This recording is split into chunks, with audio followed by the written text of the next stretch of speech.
Boké, au nord-ouest de la Guinée, à 300 km de Conakry. Le chef de la mission d'observation électorale de l'Union européenne vient à la rencontre des acteurs impliqués dans le processus électoral. C'est sa première visite à l'intérieur du pays, 2 jours après son arrivée en Guinée. Le choix de cette ville pour sa première sortie n'est pas fortuit. Boké est accessible à partir de Conakry et en même temps, cela constitue un éloignement de la capitale qui me paraissait important pour une première visite. Parce qu'une capitale est toujours une capitale, mais un pays est plus grand qu'une capitale et a des facettes à présenter que l'on ne rencontrerait guère dans une capitale.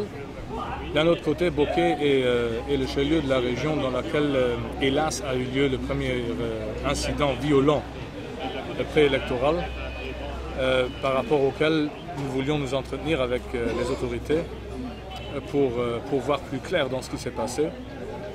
Non pour faire le travail que les autorités guinéennes et surtout la justice aura à faire, mais simplement pour voir en quoi consistait le problème qui a donné lieu à cette explosion de violence et afin de voir aussi si à l'avenir de tels dérapages peuvent être évités.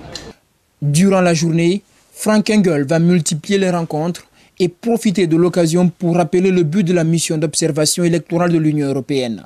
Une mission qui comprend 70 observateurs.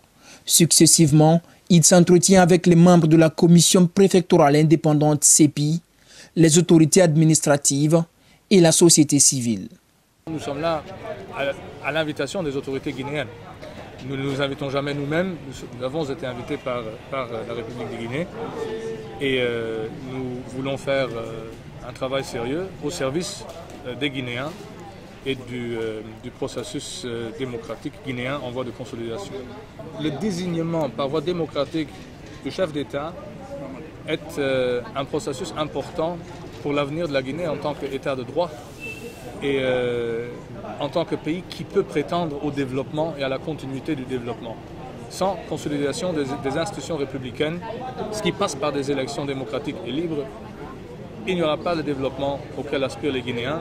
Moi, je souhaite que les Guinéens puissent bénéficier du développement qu'ils méritent. Après Boké, le chef de la mission d'observation de l'Union européenne entend visiter d'autres préfectures de la Guinée avant le jour de l'élection présidentielle du 11 octobre 2015. C'est par une conférence de presse qu'il a bouclé son séjour de travail à Boké.